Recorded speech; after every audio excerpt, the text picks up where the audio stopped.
नमस्कार, मैं राहुल कठेरिया। आसाम में विधानसभा का चुनाव होने वाला है। इसको लेकर कांग्रेस पार्टी दिन रात मेहनत कर रही है। खुद पर्सनली राहुल गांधी जी और प्रियंका गांधी जी असम को देख रहे हैं। प्रियंका गांधी जी ने वहां का चार्ज भी ले लिया है।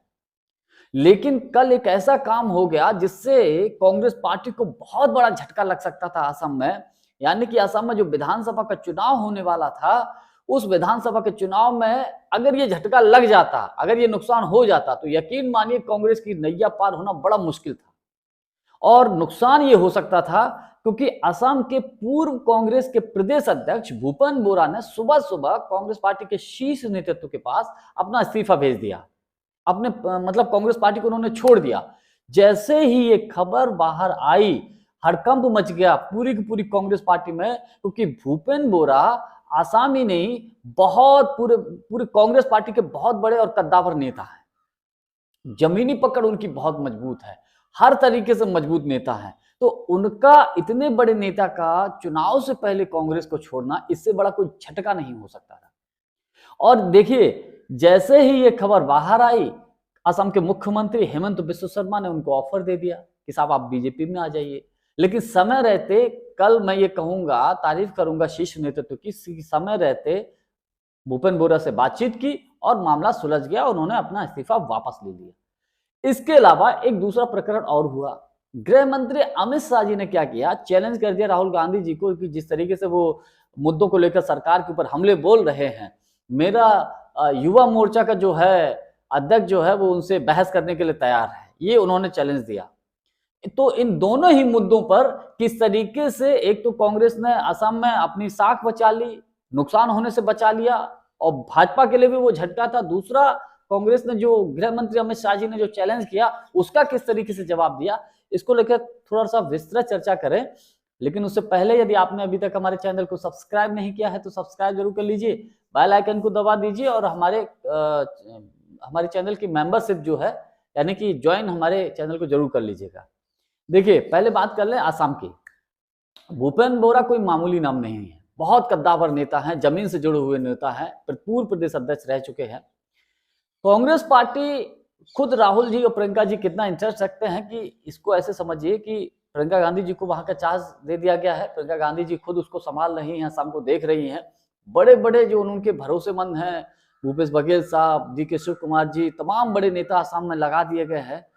तो असम को लेकर कितना इंटरेस्ट गांधी परिवार रखता है, इसको आप ऐसे ही समझ जाइए। अब इसकी वजह क्या है? वजह यह है, हेमंत बिस्व शर्मा ये पहले कांग्रेस में ही थे, कांग्रेस को छोड़कर भाजपा में चले गए और भाजपा ने इनको मुख्यमंत्री बना दिया। उसके बाद ये वहां जाकर गांधी परिवार पर पर्सनल अटैक किए हैं, पर्सनल अटैक किए हैं राहुल गांधी जी के ऊपर, तमाम पूरे गांधी परिवार पर विशेषकर। इसको लेकर राहुल गांधी जी, प्रियंका गांधी जी बेहद खासे नाराज हैं। देखिए, आपने देखा होगा, राहुल गांधी जी भारतीय जनता पार्टी के और भी मुख्यमंत्री हैं, पर्सनली उनके ऊपर ज्यादा इतना अटैक नहीं करते हैं जितना हेमंत बिस्व शर्मा को उन्होंने खुलेआम चैलेंज किया था। जब भारत जोड़ो यात्रा निकल रही थी, तो उन्होंने कहा था कि आसाम का मुख्यमंत्री जो है देश का सबसे भ्रष्ट मुख्यमंत्री है। ये राहुल गांधी जी ने इस टाइप से कुछ कहा था, और इशारा में उन्होंने ये भी बोल दिया था कि अगर कांग्रेस की सरकार बनेगी तो ये बचेगा नहीं, जेल जाएगा। तो कुल मिलाकर इससे हेमंत बिस्व शर्मा तो घबराए हुए ही हैं। अब देखिए, कल भूपेन बोरा ने अपने पद से इस्तीफा दिया, हड़कंप मच गया आसाम से लेकर दिल्ली तक। उसके बाद तुरंत जो वहां के प्रभारी है, उनको वहां के जो प्रभारी हैं वो उनके घर गए, साथ में गौरव गोगोई जी जो है प्रदेश अध्यक्ष, वो उनके घर गए, और तमाम जो असम कांग्रेस के नेता हैं, राष्ट्रीय नेता हैं, वो मनाने के लिए उनके भूपेन बोरा जी के घर गए, उनको मनाने की कोशिश की। कहा जा रहा है कि राहुल गांधी जी से भूपेन बोरा जी की जो है लगभग 15 मिनट के आसपास बातचीत हुई। तो जो उनकी समस्याएं थी, या जो उनके भूपेन बोरा जी के जो मुद्दे थे, राहुल गांधी से बात करने के बाद उन मुद्दों को सुलझा लिया गया है। कुल मिलाकर यह है कि जो भूपेन बोरा जी की जो शिकायतें थी, चाहे कांग्रेस पार्टी को लेकर हो, चाहे शीर्ष नेतृत्व को लेकर हो, उन सभी शिकायतों को दूर कर दिया गया है। और उनको जो है कहा गया कि मतलब पूरा दिलासा दे दिया है कि जो आप चाहोगे, जैसा आप चाहोगे वैसा ही होगा। कुल मिलाकर शाम होते होते अच्छी खबर ये आई, भूपेन बोरा ने अपना इस्तीफा वापस ले लिया, और वहां के जो प्रभारी हैं भंवर जितेंद्र सिंह और गौरव गोगोई जी और खुद भूपेंद्र बोरा जी और तमाम असम के बड़े नेता उन्होंने प्रेस कॉन्फ्रेंस की। भंवर जितेंद्र सिंह ने कहा कि परिवार में जब होते हैं तो कुछ थोड़ा सा अनबन हो जाती है, मनमुटाव हो जाता है, और बहरहाल अब हम सब ने बातचीत करके सब कुछ हमारा ठीक ठाक हो गया है, अब ऐसी कोई दिक्कत नहीं है। कुल मिलाकर आसाम का जो मामला है वो सॉर्ट आउट कर लिया गया, वो फिनिश हो गया। यानी कि हेमंत बिश्व शर्मा के जो अरमान थे वो धरे के धरे रह गए, क्योंकि वो पूरी कोशिश कर रहे हैं, साम दाम दंड भेद हर तरीके से आसाम में चाहते हैं कि दोबारा से भारतीय जनता पार्टी की सरकार आ जाए, क्योंकि अगर कांग्रेस की सरकार बन गई तो हेमंत बिश्व शर्मा जी का जो है बड़ा दिक्कतें पैदा हो सकती है, वो इस बात को समझते हैं। और उन्होंने बाकायदा ऑफर भी दे दिया था कि हम उनका स्वागत करते हैं, वो आ जाइए और उनको किसी सुरक्षित सीट से आसाम में हम चुनाव लड़वाएंगे, उनको जितवाएंगे, ये उन्होंने ऑफर दिया था।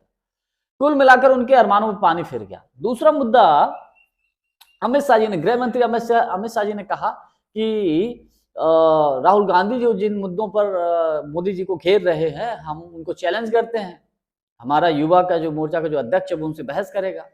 यानी कि एक लीडर एलओपी को अपने युवा मोर्चा से तुलना कर रहे थे। तो कांग्रेस ने बाकायदा इसका जवाब भी दिया। कांग्रेस पार्टी ने क्या किया, रणदीप सिंह सुरजेवाला जी ने प्रेस कॉन्फ्रेंस करके कहा है, उन्होंने उनका सोशल मीडिया पर वीडियो वायरल हो रहा है और उन्होंने बाकायदा मैसेज दिया है, गृह मंत्री अमित शाह जी ने जब ये कहा है तो उसके लिए राहुल गांधी जी ने और खड़गे साहब ने हमको अधिकृत किया है, और वो बताएं, गृह मंत्री अमित शाह जी बताएं कि कहां हम मुद्दों पर चर्चा करने के लिए आए, वो जहां बताएं, वो अपना समय बताएं, स्थान बताएं, जब जहां जैसे हम तैयार हैं चर्चा करने के लिए।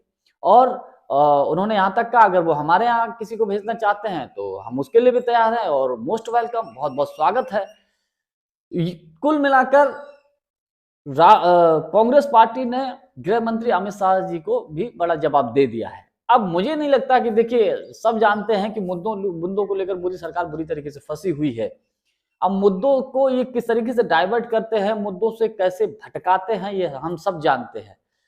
कुल मिलाकर हम ये कह सकते हैं कि कल कांग्रेस पार्टी को, हालांकि असम में जो बड़ा झटका लग सकता था वो कांग्रेस पार्टी की सक्रियता की वजह से, शीर्ष नेतृत्व की सक्रियता की वजह से वो नुकसान होने से बच गया।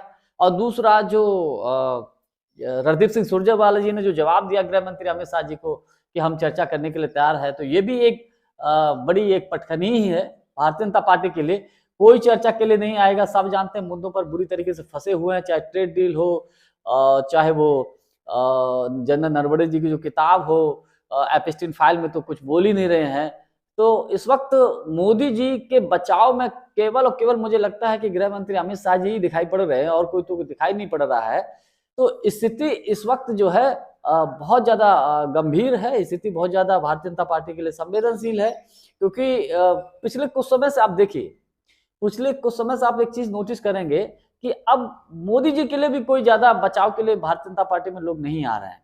खुलकर जो डिफेंड करते थे मोदी जी के लिए वो भी नहीं कर रहे हैं, क्योंकि मेरा अपना जो व्यक्तिगत मानना यह है कि क्योंकि अब मुद्दों को लेकर भारतीय जनता पार्टी फंसे हुई है, मोदी जी मुद्दों को लेकर फंसे हुए हैं, और विशेषकर जिस मुद्दे पर, राष्ट्रवाद के मुद्दे पर जो कांग्रेस के ऊपर हमला बोलते थे, उसी राष्ट्रवाद के मुद्दे पर मोदी जी फंस गए हैं। इसका सबसे बड़ा प्रमाण यह है, जनरल नरवणे जी की किताब को लेकर जो राहुल गांधी जी ने जो अटैक किया है, भारतीय जनता पार्टी समझ नहीं पा रही, मोदी जी समझ नहीं पा रहे कि इसका जवाब अगर दें भी तो हम दें कैसे। जानकारी हमारी आपको कैसी लगी, कमेंट्स करके हमको जरूर बताइएगा। बहुत बहुत धन्यवाद, नमस्कार।